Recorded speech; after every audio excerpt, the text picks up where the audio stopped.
You know the famous joke about Professor Drupkin? No, I already it's a joke. Drupkin. The Professor Drupkin, he was lecturing one time in the city, wherever, in Lemberg or wherever. So he was giving a lecture to thousands of people, and accidentally in the middle of the lecture, he made a massive fart. You know this one, right? Drupkin, the Professor Drupkin. He made a big, big fart, and everyone's laughing, and he was mortified, so he ran out of the hall.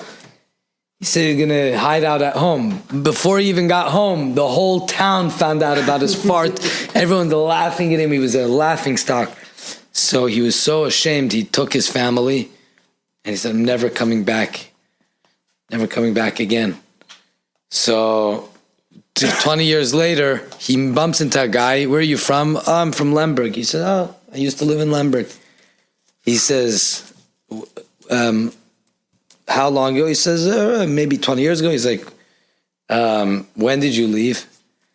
He's like, actually, I don't want to tell you exactly. It was an embarrassing story. He's like, please, just tell. He's trying to make a connection.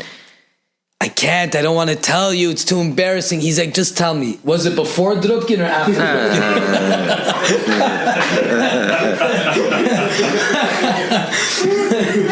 You know, Fad Drupkin to not Ein, zwei, drei, vier, Gevalt, Brüder, was schlaft ihr? Eins, zwei, drei, vier. Sie scheint Zeit zu sagen, Tillem. Eins, zwei, drei, vier. Sie scheint Zeit zu sagen, Tillem. Eins, zwei, drei, vier. Ist kein Tillem noch geschlafen? Zu was steigst du auf der Welt? Mit was wirst du kommen auf jener Welt? Gewaltige Brüder, was schlaft ihr? Eins, zwei, drei, vier.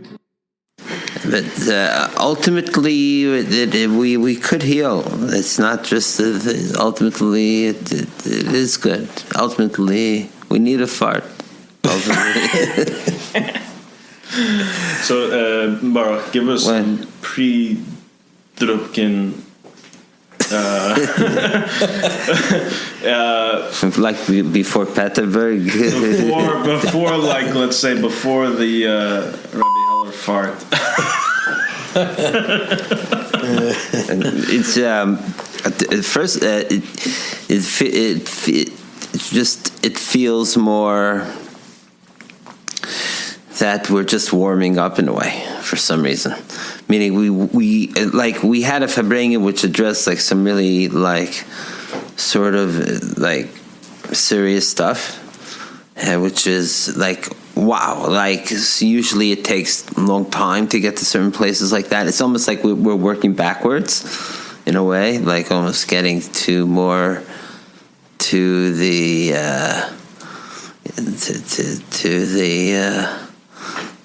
more the like almost more of a Hamisha type of form.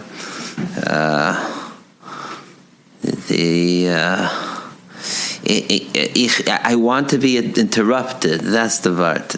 Wanted not that we're talking to microphones or that we have things to say even, but just that it's like a certain spontaneity, a certain just a way, and like leading us to surprises, and actually a lot of that already happened tonight. It was quite interesting to see how the interplay worked out. Now that Reb Shmuel's not here, I mean, we can't, not to talk all of his shvach, shlei b'fanav. Yeah, you could say also shvach, shlei b'fanav. Not surprises, but he was amazing, and he brought out certain great like discursiveness. And honestly, I didn't realize that there was a tit for tat going on. To me, it just sounded like Elu Divelikim Chayim. That both are the Hasidic way in a way.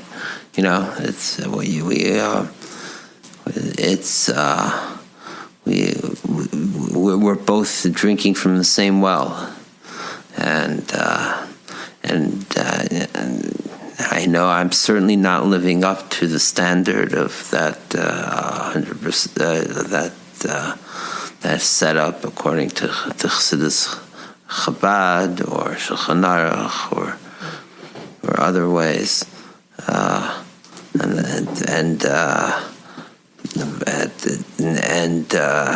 now, so now if and when I do get involved in Chassidus, does it mean I'm a hypocrite? I cannot say I'm not a hypocrite, but I can't let that stop me either. I have a dear friend who's one of he's a Tamim from the early 1940s. We just celebrated his 94th birthday, and I learned with him. He's a dear friend for many years. He has stories. He's from he was in Label Popak's class, and the Groners and Posner, yeah. And Izzy Popak, yeah,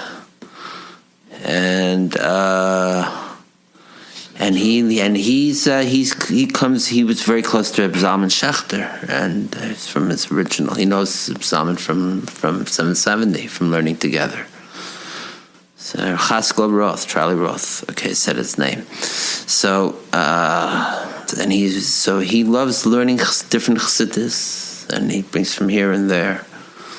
And but you know what I mean. If he's mamash living the way, not only maybe he's not like myself included, not living the way of these authors of these rebbes who wrote these Farim, but he's even criticizing these rebbes for living in a Shulchan Aruch way that they're caught up with all of their regilus and the ganze Zach. He has criticism against the whole conventional from Yiddishkeit.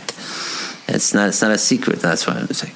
So he says. So I asked him once, Chaskel, how you're criticizing these rebbes, yet you're learning their chassidus with such passion and bringing great teachings from them. So he says, Baruch, just because they're wrong doesn't mean I cannot learn from them.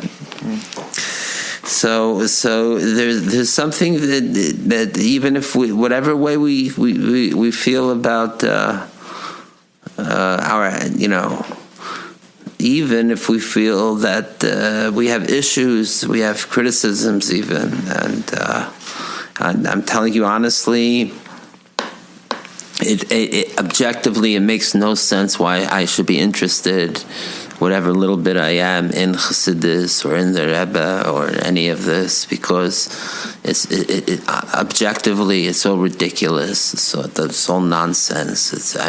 Both scientifically and sociologically, as Reb Shmuly is talking about that. If you want to, it's some objective social science would not say this is necessarily the most healthiest way to live, or devotion to a person and to teachings in certain absolute ways and fundamentalism formats and God, you know what I mean?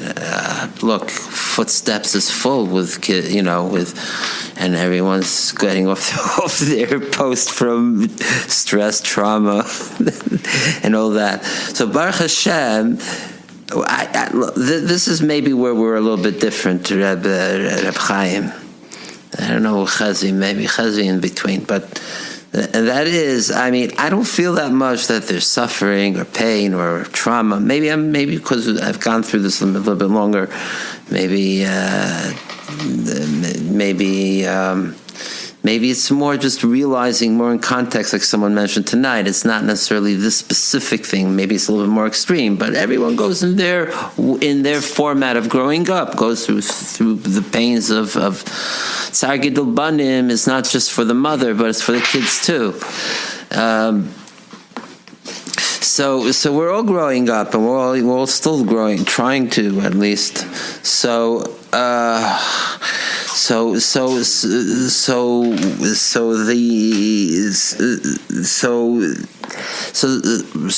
we're at a point where we're more mature, and we don't have to like throw out the baby with the bathwater. We don't have to be like footsteppers where you have to be almanas kanter or machaben limrid by or afsalachis or have to become religiously and non-religious or anti-religious or what have you. But we see the beauty of everything, and not of everything, specifically of our Yiddishkeit, my story. That's the beautiful thing of this whole self-centeredness lately of life and of even religion. And maybe the point is why, because we say it's Yerushaseinu, right? Tzivulanu. It's a delay, right? Delay. Right. It's and we possess what meaning that, you know what I mean. Once we take it in our form, then it becomes it's priceless. It's not. And also that's the tikkun that's why our generation is important, and the relevance is to make it. It's as if Torah is this type of like otherworldly, like out of lahavda, like some Star Trek discovered type of substance, globulous thing that's amorphous. You can mold in infinite ways forever, and it'll never dissipate. Learn, and like it's like this price. It's something that fits all. It's a size fits all for anyone, for everyone in our ways. And so that is maybe some of our issues, because then there is like this whole thing of getting, like, honestly, living a Shulchan Aruch way of getting up from Maidani and how to wash Negelasser and how to put on your shoes and the right shoes and then the left and then tie the left and then put the right and how to cut your fingernails and what to think of while you're going to Beis Shul and you know what I mean. The technical details is so I don't know if it's made for every person. I mean, Baruch Hashem is beautiful. It does naturally go for a lot of people. I don't look at it like that. I look at it as these are ways of doing something. They're not the only way, but these are ways of doing. These are ways. So you're looking at it sort of like a renewal way that Shulchan Aruch is valuable, it's there, is important, and we could open it up, and then it's like the parts, whatever speaks to us. Is that it's alive, necessarily it's every dynamic. Day. Just like we're alive, it's alive. It needs to reflect us, and so it's constantly evolving, it's constantly changing. Because we're evolving. So can you be a Chassidish Yid and not be a Shulchan Aruch Yid? 100%. You can be a Goy and be a Chassidish Yid. Like not even neo Chassidic, just Chassidic. No, I know guys who are not Jewish, and they're very right, but not people. Jewish don't have to be. No, they're Chassidic. I know Yidden. Wait, that's another rule that somebody look. That's also a good thing. It's all. This is also good. This opinion. It's like the thing. Like, he's like, oh, you're right, and then the other one says, yeah, you're right. Okay, you're also right. Like, it's not. I like that's the part. Is like we get too caught up. I'll tell you why. I'll tell you the pitfall that I think. Anyways, the pitfall is not that. The pitfall is that. It's not that we follow the Torah too closely. It's that we follow our own interpretation of the Torah too closely. And so we become married to our own idea and we refuse to see opportunity. So we've accepted one interpretation of what the Rebbe wanted or what the Rebbe Shlomo wants or what God is, right? I realized only when I was 29, 30 years old that everything that I thought that was Hashem from when I was 5 years old, it had never evolved. So my body grew, I matured in many different ways, but religiously, I was completely stunted. Very, very difficult thing to come to terms with when you're that old. But then I came through that, and now, Baruch Hashem, it's evolving. The whole thing, it's changing because I'm changing. And now I'm not in conflict with it because now I could actually appreciate it for the first time in my life. I don't feel encumbered by it. And so it's like the Rambam of the evolution and the maturation of schar and realizing it keeps on. So for a little kid, you have to tell him. You have to give very, very pashta. You have to tell him this is what a mitzvah is. This is what the Rebbe Shlomo wants. This is what God is. Because what could a kid already? What could a kid already understand?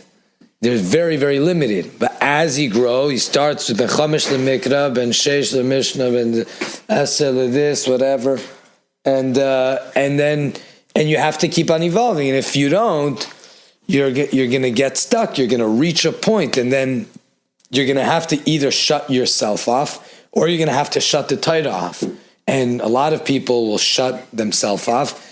And they'll put their head down and go. Some people, in increasing numbers, are shutting the Torah off, and they say, "I don't never want to look at this stupid Naddishkeit ever again." Which is why do that? There's so mepazav pninim yakada, and there's so much in here. There's so much in anywhere. If you would sit and observe this for the rest of your life and devote your life to it, I'm sure you could find incredible things in this too. And I don't even say that as a joke. I say that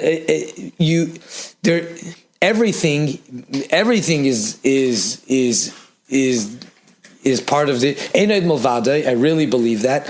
So if you want to find the Rebbe Shlomo, you could find it in here, and you could study this the rest of your life, and this will be good enough. But I love what Baruch was talking about, but this is ours. Peter Bikel once said something really beautiful introducing a song. We get the magic of editing audio, we could slip it in, but he said something to the effect of, well, people ask me, why am I singing all these Yiddish songs? Well, I think they're objectively better than what else is out there. He sang in French, he sang in Russian, and a lot of other languages, and he says, I don't know if they're objectively more beautiful, but they're mine. So who else is going to sing them? So I think that's what we're coming back to, and we owe it to ourselves to you said, to explore our own, if nothing else, not because it's better or anything else, just because it's ours. And it's even our responsibility to leave the Torah and the world better. That is the tikkun of every generation, to end better it and to pass it on for the next one. La dira, right? And that dira is you make it better. You have to make it better. If you mechadish, and that is the gola already in action. Torah chadasha mititeit. So you have to make entirely new Torahs, by the way. That too, and in a continuous. Every moment is chadash. It's right, chadashim chol yom v'yom, right? It's a continuous state, and that's what's so beautiful, because a bit of what my sense of Shmuel, and I sometimes get caught in it, is that as time goes on, and especially in the Lubavitch context, where there is so much of the demarcation of not before the doctor Druskin. What's his name? Drubkin. But let's say before Gimel Tammuz or after, and those that are so nostalgic about their and all that, and so it's just caught up in the past. Like we forget about the new, a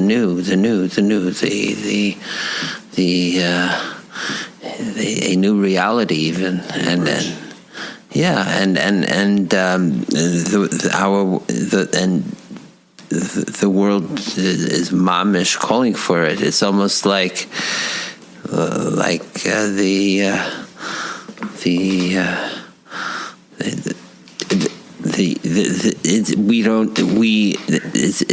it's almost like the expiration date of the world is already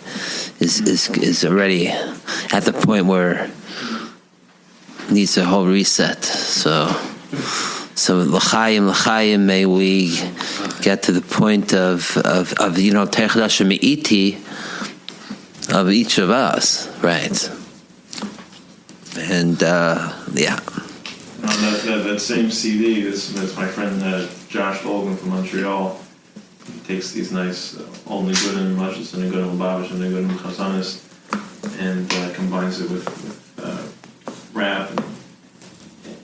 So that's that intro that Peter Bikel records about sing them because they're mine. So he has a song on that CD as well called These Are the Good Old Days. Oh. And it's a nice song. But you're saying two things. One, that we can lament the past, but really, like, these are the good old days. And also, because these are the good old days, that we need a reset. Reset doesn't mean that it's bad. Reset means that we have to tap into what we got now, which is just damn good. You have to reset that's the whole Varta Chadashim Labkarim Rabbi. A whole time you have to reset because it's there is no. Yeah. Should I share? Let's go out with a name. Well, I could share with you this. Which mics are on the other track? What? That one's out, right? It keeps on dying. It's those two. Those two. So we're gonna go on these mics. So this it came to you just reminded me because of the new. Just a little diddly came for my birthday, being up after homework, as after partying with friends and then day breaking, and this came to me. A new reality, a new beginning, a new way,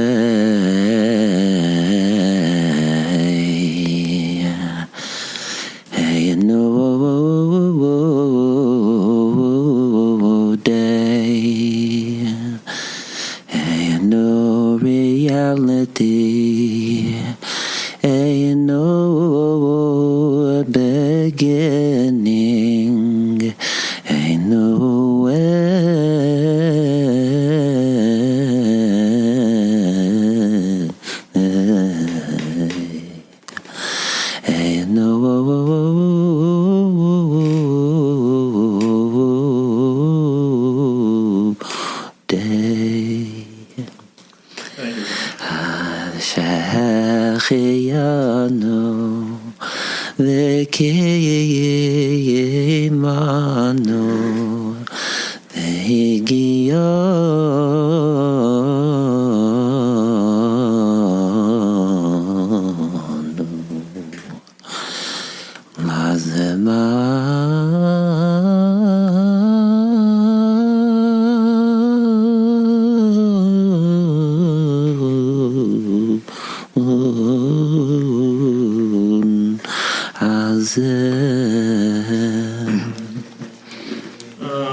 shuva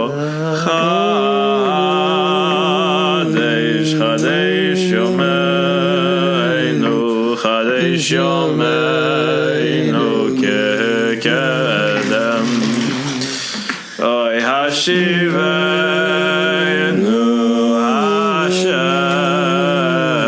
Hashem Elecha oy v'nashuva chadesh yomeinu chadesh yomeinu kekedem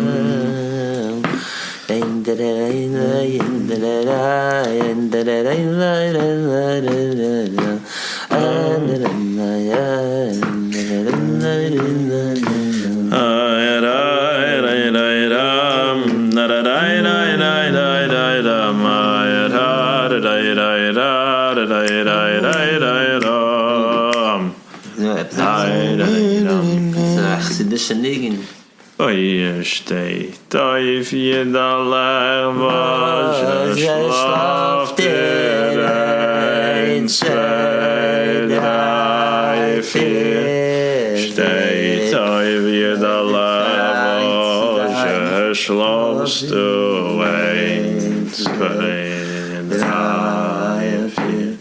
Es ist schon Zeit zu gehen, davenen, 1, 2, 3, 4. Es ist schon Zeit zu gehen, davenen.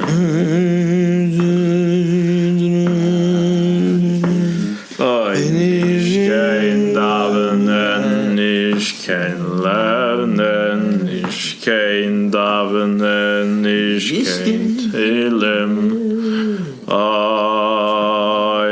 Was tut man heute? Wir sollen Kinder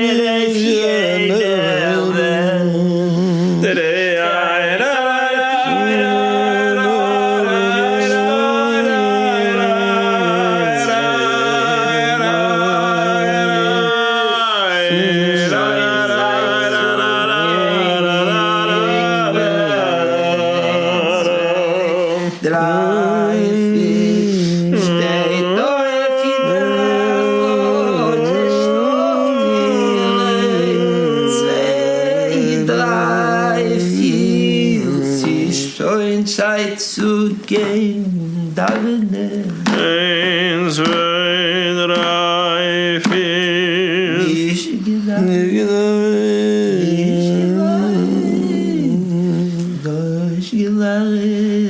noch geschlafen. Ein mit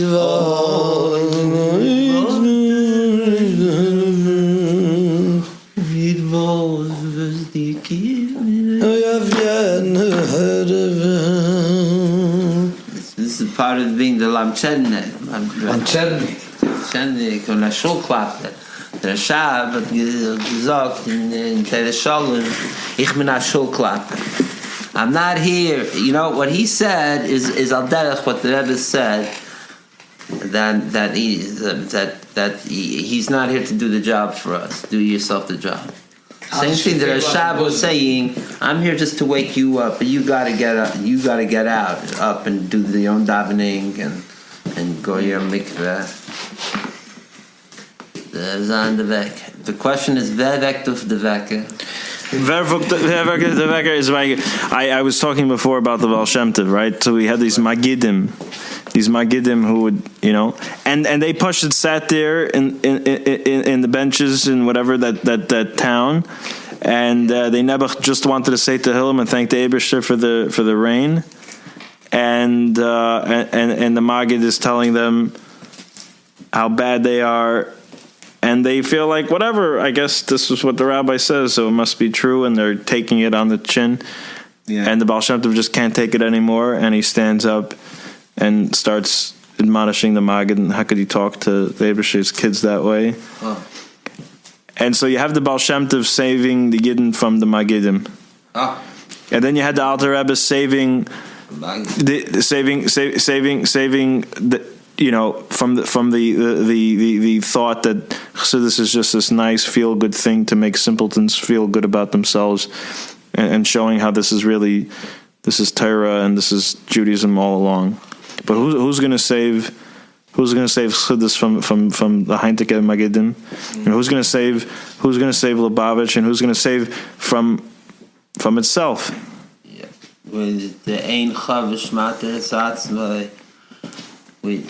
On the one hand, we could try to ourselves. One of the things we were asking before is, what is the chassid? Who is the chassid? And on the one hand, the chassid is to work on yourself. On the other hand, the mere fact that we came together tonight to Farbrengen together means that just doing it by ourselves isn't enough. And there is something greater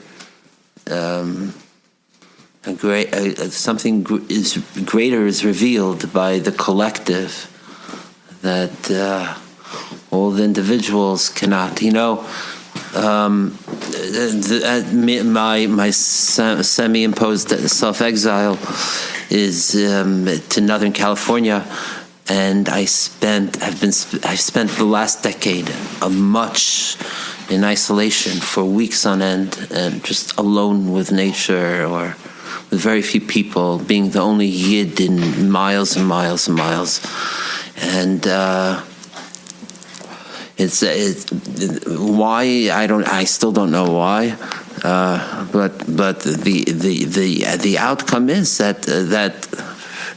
You get to a certain inner state that feels that you are already with everyone and everything, and it's almost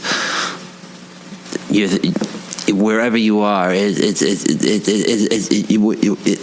That sense of omnipresence of Hashem is flowing through us, and we're connected with everything, with that chayis that everything is enlivened with, and even if we're without social media, so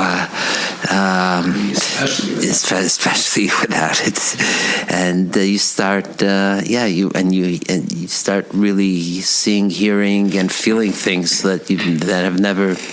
And my sense is Chezzi and may have gone through similar in your way, and I'm sure we all find it in our ways. There